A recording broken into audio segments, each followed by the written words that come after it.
जय हिंद। इससे पिछले वाले क्लास में आप लोगों को समझाया गया था कि आखिर तारे बनते कैसे हैं, तारे बनने से पहले क्या होते हैं। जब शुरुआत होती है तो वो एक विरल गैस के रूप में रहता है। जब ये धीरे धीरे संगठित होने लगता है यानी कि बादलों का एक गोला बनने लगता है, तब इसको हम लोग बोले थे निहारिका।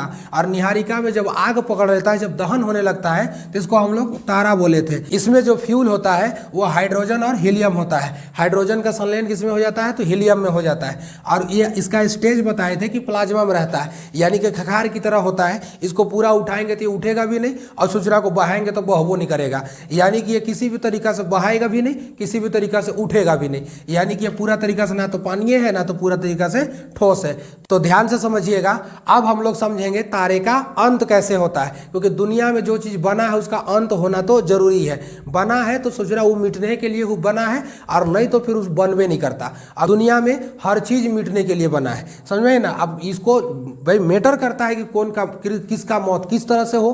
तो तारा का अंत दो तरीका से होता है। आदमियों का भी मौत कई तरीका से होता है। कोई भी खुखार रहेगा, कैसे न रहेगा, उसको कहेगा बोल कैसे मरेगा तू, कहेगा तुमको फांसी दे देते हैं या तो गोली मार देते हैं। तो तारा भी कहेगा कि हम भी दो तरीका से खत्म हो जाएंगे। अब देखिए ध्यान से, तारा जब हम लोग देखेंगे तो तारा का में फ्यूल रहता है। कौन रहता है? हाइड्रोजन और हीलियम।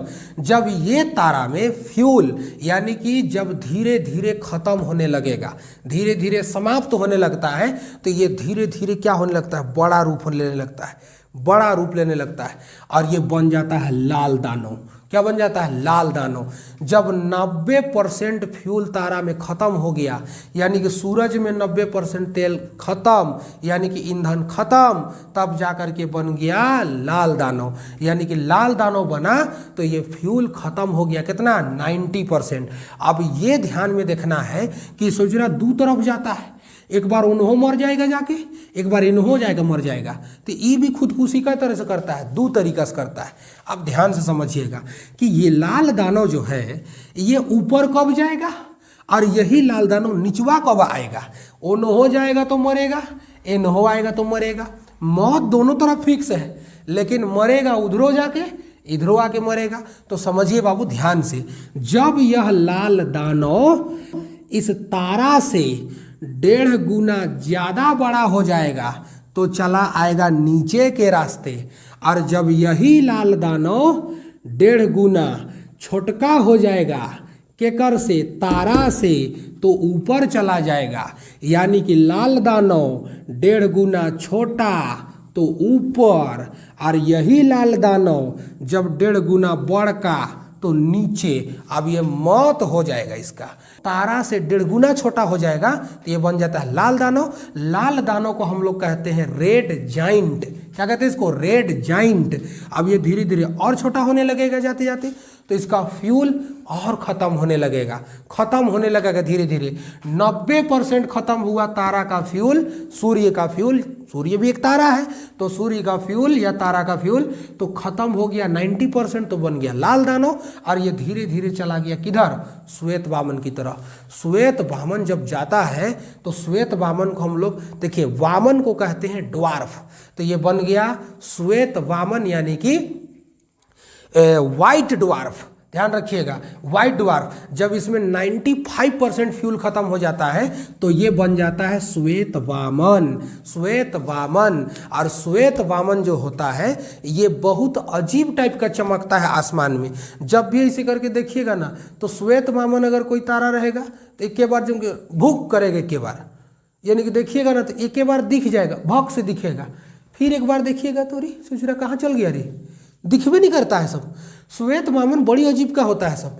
श्वेत वामन दिखबे नहीं करता है, यानी कि दिखेगा लेकिन डिमिर डिमिर होता है। कभी भक कभी भूख, कभी भक कभी भूख, ऐसा करते रहता है। यानी कि कम कम दिखता है, कभी दिखेगा कभी नहीं दिखेगा। यानी कि टिमिर टिमिर होता है, टिमिर टिमिर होता है। यानी कि तनी तनी दपड़ दुपुड़ जलता है। तो ये जलता काहे है? कहिएगा रे श्वेतवा, सोच रहा तू जलता काहे से? कहेगा ए सोच रहा कहीं का, हमरा में जान रहेगा तब ना जलेंगे हम। खाली नाम का नाड़ी भर चलता है, ना सांस आना जाना, ना धड़कन का फक फूक, सब बंद हो गया। सांस भर कोनो तरीका से तनी मनी नाड़ी चेक करेगा तो यही होता है श्वेत वामन। फ्यूल खत्म हो गया। अब फ्यूल जैसे खत्म हो गया तो पता चला कि श्वेतवा वामनवा जो है ये धीरे धीरे धीरे धीरे मरने वाला है। तो अंतिम बार जब हम लोग देखते हैं किसको, श्वेत वामन को, तो इसी समय में देखते हैं टुपुर टुपुर करता हुआ, यानी कि हल्का हल्का भीणिक भीणिक जलता है, उस समय हम लोग इसको देखते हैं। और जब पूरा खत्म हो जाएगा, जा खत्म, तो बन जाता है काला वामन, यानी कि ब्लैक ड्वार्फ। Black dwarf. अब यह तारा खत्म हो गया, तारा का अंत हो गया। तो एक तरफ इधर तारा अंत हो गया, इसलिए इस तारा को में देखेंगे तो इसका तनी तनी जीव रहता है। तो जीव रहने के कारण, हल्का हल्का जान रहने के कारण इसको हम लोग जीवाश्म तारा कहते हैं। अब दूसरा तरीका होता है लाल दानव। धीरे धीरे क्या होगा, बहुत बड़ा हो जाएगा। जब लाल दानव इस तारा का 1.5 गुना बड़का होगा तब बनेगा अभिनव तारा। अभिनव तारा तनी सा का होता है, बड़का होता है। अब बड़का होता है तो इसमें कार्बन पाए जाते हैं। कार्बन क्या होता है, हल्का होता है, और यही कार्बन धीरे धीरे धीरे धीरे क्या होता है, सब चेंज हो जाता है किसमें, लोहा में। अब ये बहुत भयानक से बड़ा होने लगता है। अब इसमें वजन बढ़ने लगता है। सोच रहा क्या करेगा, सब बहुत वजन बढ़ गया, बाप रे भड़ास हो जाता है, फट जाता है। फट गया, ही कौन फट गया, अभिनव तारा। अभिनव तारा समाप्त। अभिनव तारा समाप्त हो गया, फट गया। तो फटने के कारण इस बकलोलवा को कहते हैं विस्फोटक तारा। इसको क्या कहते हैं, विस्फोटक तारा। अभी फट गया, फटने के बाद ये क्या होता है ना, 4 गो धोधड़ में क्या होगा, यानी कि बट जाता है। एक गो बड़का ढेला जो बचता है उसको कहते हैं न्यूट्रॉन। सबसे बड़का ढेला जो होता है वो होता है न्यूट्रॉन। दूसरा होता है पल्सर क्वेसर। देखिए पल्सर क्वेसर नचना बड़ा तेज होता है, सब सोच रहा सब नचना है, सब बड़ी तेज घूमता है, सब बड़ी तेज घूमता है। कौन, पल्सर और क्वेसर। और बाद जो लास्ट में बनता है वो होता है ब्लैक होल। छोटा होने लगता है तो हो जाता है ब्लैक होल। छोटा होने के कारण इसका डेंसिटी बढ़ जाता है, घनत्व तो बढ़ जाता है। कोई भी बड़ा चीज़ को आप छोटा चीज़ बना देंगे ना तो डेंसिटी बहुत ज़्यादा बढ़ जाता है। ब्लैक होल जो होता है बहुत डेंजर होता है। एक ब्लैक होल में अगर हम 1 चम्मच घुसेड़ देंगे अंदर और 1 चम्मच मिट्टी निकालेंगे तो 10 गो हाथी के बराबर हो जाता है। इतना खतरनाक डेंसिटी होता है ब्लैक होल का। गलती से गिर गया धरती में ना तो धरती को भोंक भाग फाड़ के सोच रहा अंदर चल जाएगा और निकाल देगा सब मैग्मा लावा सब, और पूरा धरती में फैल जाएगा, धरती खत्म हो जाएगा। लेकिन ये पृथ्वी पर नहीं गिरा है, ये पृथ्वी के बगल से गुजर के पार हो जाता है। अब ध्यान से समझिएगा, ब्लैक होल में डेंसिटी बहुत ज़्यादा होता है, यानी कि एक ब्लैक होल की अगर देखेंगे हम लोग तो 10 हाथियों के बराबर 1 चम्मच इसका मिट्टी होता है। अगर इस पर मिसाइल भी मारिएगा ना तो कोनो काम नहीं करेगा मिसाइल, कुछ नहीं करेगा। अरे देख लेते हैं, कुछ नहीं करेगा। ब्लैक होल बहुत खतरनाक चीज़ होता है, ये कभी मारने उड़ने से कभी कुछ होगा नहीं, इसका डेंसिटी बहुत ज़्यादा होता है। तो ध्यान रखिएगा, जब लाल दानव अत्यधिक छोटा हो जाएगा, कितना छोटा, सब 1.5 गुना, इसको हम लोग कहते हैं चंद्रशेखर सीमा। तो ध्यान समझिएगा, इस तारा को हम लोग आगे देखें 2 तरीका से हो गया। तो तारा का अंत होना फिक्स है। अब सूरज भी एक तारा है, सूरज का जीवन काल 10 अरब है, 5 अरब साल जी चुका है। अब 5 अरब साल वो सूरज का हो जाएगा, मर जाएगा। 5 अरब साल सूरज मर जाएगा। तो 5 अरब साल जिंदा रहेगा कौन, सोच रहा हम लोग कोई नहीं जिंदा रहेंगे, सब मरेंगे और सब नीचे जाएंगे सब, और नीचे जाने के बाद क्या हो जाएंगे, सब तेल में बदल जाएंगे, और धरती में जाएंगे सब मिनरल्स में चेंज हो जाएंगे।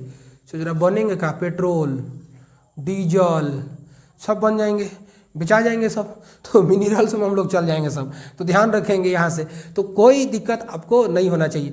तो ध्यान रखिएगा आप लोग भी, इसको अच्छा से आप लोग भी समझिएगा। बताएं तारों को हम लोग अंत देखें 2 तरीका से हुआ है। आई होप इसे आप लोग समझे होंगे। इसी तरह से हम नेक्स्ट भी वीडियो आप लोग सामने लाते रहेंगे, और आप लोग भी एक अच्छे ढंग से आप लोग तैयारी कीजिए, और आप लोग अच्छे से इसको देखिए और समझिए और थोड़ा सा आगे बढ़िए। पल्सर और क्वेसर के बारे में हमने आप लोगों को समझा दिया है। मिलेंगे नेक्स्ट क्लास में। जय हिंद।